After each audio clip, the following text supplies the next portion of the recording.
Alright, welcome to our next video.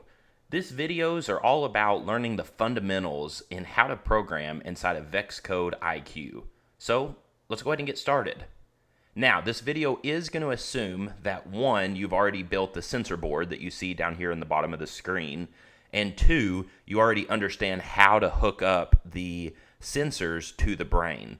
If you don't understand that concept, that's okay. Don't start this video. Go back to the first video in the series and you'll learn all about how to do those things. But for today, we're going to be using 2 sensors in our tutorial. The first sensor is going to be this bump sensor, and the second sensor is this touch LED. And whenever I navigate over here to the devices menu inside of VEXcode, you see that I have already set up the touch LED and bump sensor. If you've not done that yet, pause the video right here and go ahead and set up these sensors inside of VEXcode. All right, let's go ahead and jump in and get started. So our first task is, all we need to happen is whenever I press this bump switch, then we're going to play a sound. So we're going to start off real simple. Imagine like we're programming something like a doorbell, where if you go up and press the doorbell, then it rings. So let's review task number 1. Okay, so the first thing that we need to realize, and the first concept that you need to know, is something that's called an event. Inside of VEXcode, an event is something that starts off the sequence of code. So an event's purpose is whenever something in the real world happens, that is what the code that we're going to execute. So you see the default event is when started. And what when started means is whenever you click run on the brain, when started is then executed. So everything that's listed below when started would happen. Now, our task involves whenever you push this button, play a sound. So when started is not going to be the right one that we're going to need. So I'm just going to click on it and delete it. Instead, I'm going to go over here to the left and click events. Events, you can see all the different events that are possible. Now, the first event that I am going to need for this code is going to be when bump pressed. So when bump pressed, as soon as I press this bump switch, everything that I have listed below is going to happen. So this is a really simple code, our first one. I'm going to go ahead and pause the video here, see if you can do it by yourself, and then replay the video, and let's see what we can do.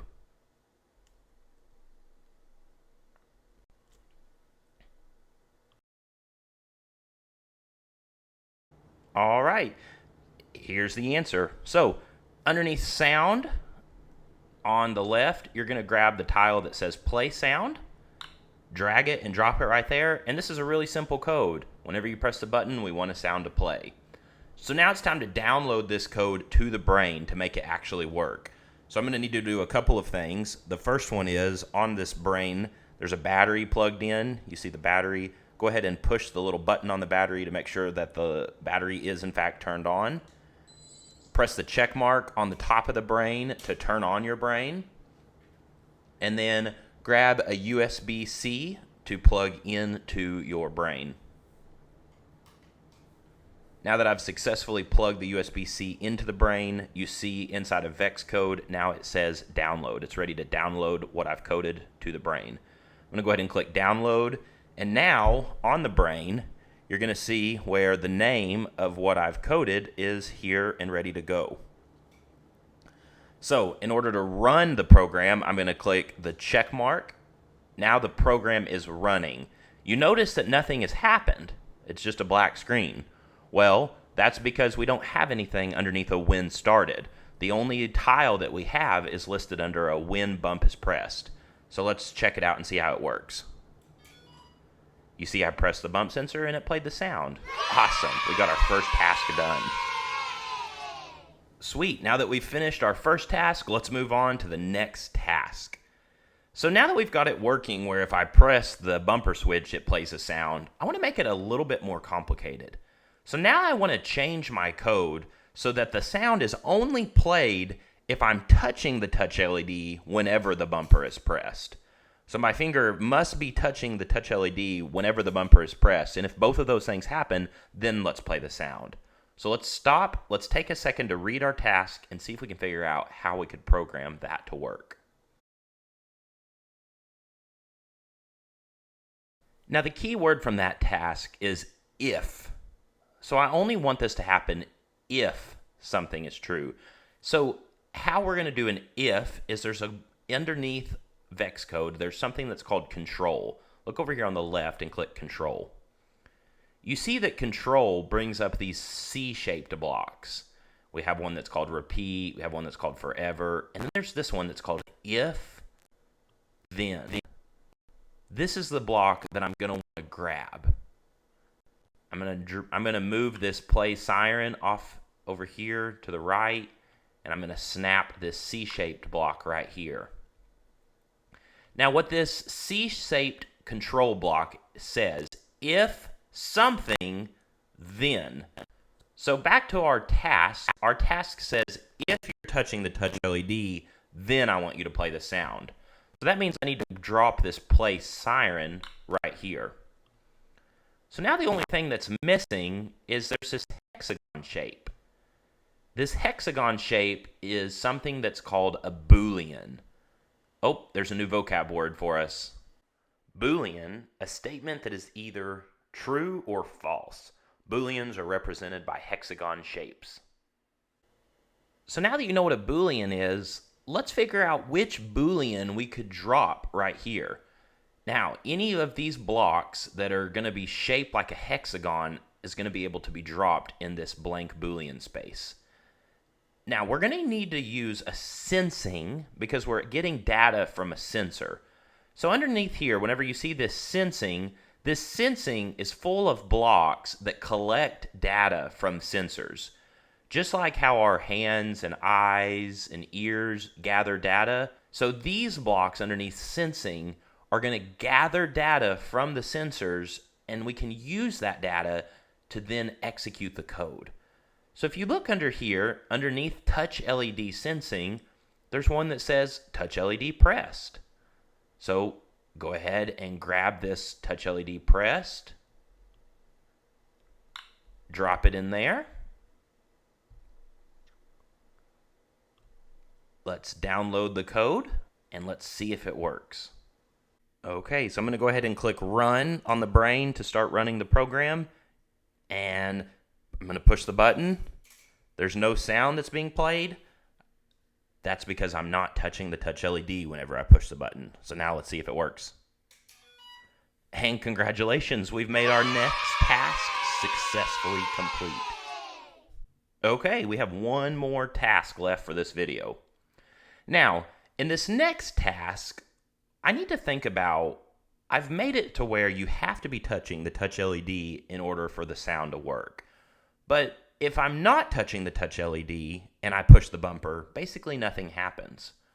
Well, whenever we're designing robotics, we need to think about how can we make the robot extremely easy for humans to use.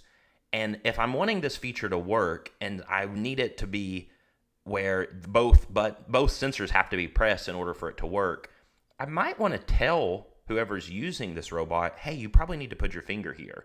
And a good way to do that is if the bumper's pressed and you're not touching the touch LED, then maybe make the touch LED light up. And that light up would notify, that would be like a clue of, hey, you need to put your finger on the touch LED for it to work. So let's figure out how we could do that. Let's read our next task. Okay, so our next task involves figuring out how we can make the touch LED light up if the button is not being pressed. So let's go ahead and dive in and figure that out. If you remember from the last task, what we needed to do was go over to controls. And when we go over to controls, there's all these different C-shaped blocks. I'm going to grab the C-shaped block that says if, then, else. What if, then, else does is it checks the Boolean that is right here. And if that Boolean is true, then this, whatever's listed underneath it, will happen. Else means if this Boolean is false, then that's going to happen instead. So now that I've given you a little bit of a clue, pause the video and see if you can figure out how to make this task number 3 work.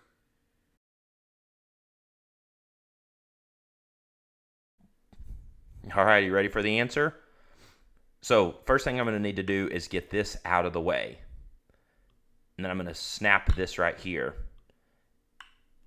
I'm going to drag my play siren over here, and then I'm going to grab my touch LED and place it back right there.